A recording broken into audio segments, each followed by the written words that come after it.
Welcome to Headstones and Microphones, where we use AI to step into the past through a researched, first-person simulation of history's most interesting people. I'm your host, Calvin. While we've added some creative storytelling, our goal is to inspire your own study of these fascinating lives. Now, let's meet our guest. I am beyond excited for today's guest. He's the man who held the keys to the kingdom, literally.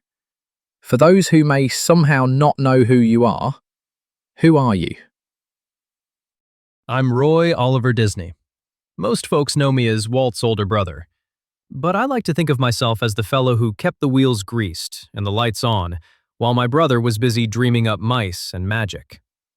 We were a team from the very start. A legendary team indeed. Let's go back to the beginning. When and where were you born? I arrived on a summer day, June 24, 1893, right in the city of Chicago, Illinois. And was Roy Oliver the name your parents gave you at birth? It sure was, Roy Oliver Disney. Is there a story behind that name? Not a grand one, I'm afraid. My parents, Elias and Flora, were practical people.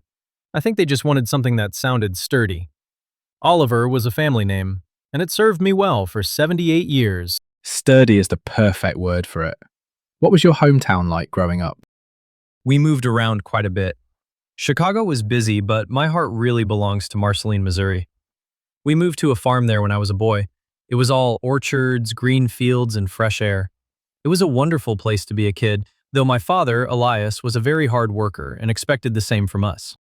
I've heard Elias was a disciplined man. What was your family life like overall? It was full. I had 3 brothers, Herbert, Raymond, and of course, Walt, and the younger sister, Ruth. We were close, but life was about work. Whether it was the farm in Marceline or delivering newspapers in Kansas City, we were always doing something to help the family get by. What kind of kid were you in the middle of all that activity? I was the steady one. Even as a boy, I felt a bit of a responsibility to look out for the younger ones, especially Walt. I wasn't as much of a dreamer as he was. I was more interested in how things worked and how to make a nickel last.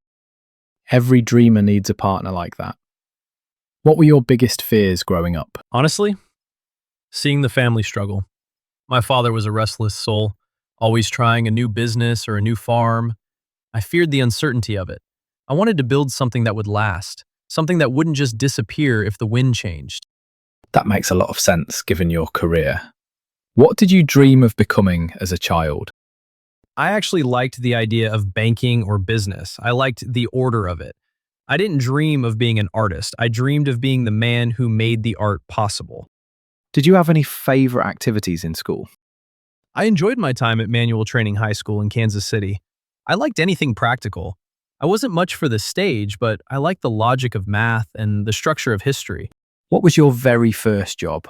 Aside from the paper routes for my father, which we did for years without pay, mind you, my first real job was as a bank teller at the First National Bank of Kansas City. I loved that job. It felt like I was finally in my element. Was there a moment where you realized you were different from everyone else? I wouldn't say I felt different in a grand way, but I realized early on that I had a stomach for the unfun parts of business.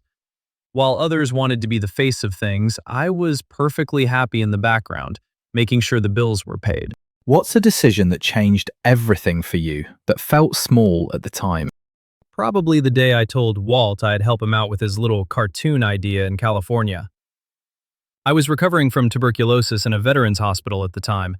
He came to me with $40 and a lot of big talk.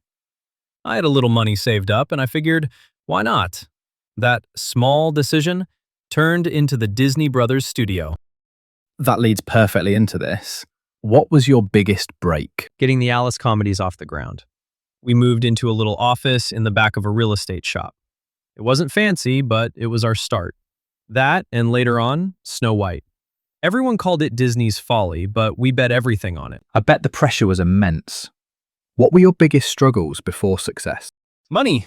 It was always money. In the early days, I was the one walking to the bank to plead for another loan, while Walt was dreaming up a new character. There were times we didn't know if we'd have enough for the next week's payroll. Did you ever consider quitting? Oh, many times. especially when Walt wanted to build Disneyland. I thought he'd finally lost his mind. It was so expensive and so risky. But Walt had a way of making you believe, even when the numbers said otherwise. Were there any specific daily habits or routines you felt were essential to your success? I was a man of lists and ledgers. Every morning, I wanted to know exactly where we stood. I believed in being fiscally responsible, a phrase Walt didn't much care for.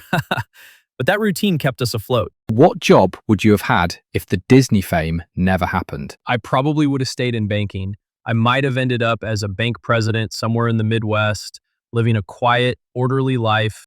What was your life like right before the fame hit? It was lean. Edna, my wonderful wife, and I lived very modestly. Even after we started the studio, we were building kit houses from Pacific ready-cut homes. We lived right next door to Walt and Lily on Lyric Avenue. We were just two brothers trying to make a living.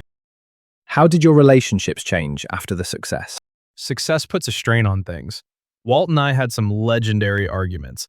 People called us the creative and the suit, but at the end of the day, we were brothers. Success meant I had to say no to him a lot, which wasn't always easy for our relationship, but we always found our way back. Did fame bring you happiness? Happiness for me came from the stability we created, knowing that thousands of people had good jobs and that families were being entertained. That brought me peace. The fame itself, I could have done without the spotlight. What was the downside of becoming famous? Losing that privacy and the pressure. When you're the Disneys, people expect perfection every single time. It's a heavy cloak to wear. What misconceptions did people have about you? People often thought I was the quote-unquote grumpy one because I dealt with the money. But I loved a good joke. I was actually quite charismatic with the staff. I'd walk through the halls and check in on people. I wasn't just a man with a calculator. What was your darkest moment? Losing Walt in 1966. It was devastating. I was ready to retire, but he left this giant dream in Florida unfinished. I couldn't let his final vision fail. You certainly didn't. What past regrets did you carry? I regret that Walt and I spent so much time arguing over Epcot and the Florida project right before he passed. He wanted it built first, and I insisted on the theme park first to fund it. I ended up being right about the money, but I hate that we were at odds in those final months. Tell me about a time when everything went wrong and how you handled it. When we lost the rights to Oswald the Lucky Rabbit, our distributor basically took our character and our animators. We were on a train back to California, essentially starting from zero. Walt just looked at me and said he had a new idea for a mouse. We didn't panic, we just got back to work. Did the fortune change your life? It gave us comforts, certainly. But Edna and I stayed pretty grounded. We weren't big Hollywood party people. I still enjoyed a simple Sunday with my family and a good game of croquet. Who had the biggest influence on your life? My brother, Walt. He pushed me further than I ever would have gone on my own. And my wife, Edna. She was my rock through every bank loan and every crisis. What was life like in your final years? I was busier than ever. I postponed my retirement to finish Walt Disney World. I spent most of my time in Florida, making sure every detail was right. I wanted it to be a perfect tribute to him. When and where did you pass away, Roy? I passed away on December 20th, 1971, in Burbank, California. I was 78 years old. It was just a few months after we opened Walt Disney World. I felt like I had finally finished my job. You certainly did. Now, let's do a quick lightning round. What's a random fact about you most people have never heard? I actually served in the Navy during World War I. I was a petty officer. What was your favorite food? I was a meat and potatoes man. Nothing beats a good steak or a hearty stew. Did you have any unique habits? I was a bit of a stickler for quality. I'd walk through the parks, and if I saw a piece of trash or a light bulb out, I'd take care of it or make sure it was fixed immediately. I believed the show had to be perfect. What was your favorite book? I enjoyed biographies. I liked reading about how other men built their businesses and handled their struggles. What advice would you give people chasing success? Find someone you trust to tell you the truth, even when it hurts. And remember, it's not just about the big dream, it's about the 1,000 small steps and the nickels you save along the way that make the dream possible. Roy, this has been an absolute honor. Do you have any closing remarks about our chat or the stories you've shared today before we sign off? Oh, just that it was a treat to reminisce. It's wonderful to see that people still care about the work we did.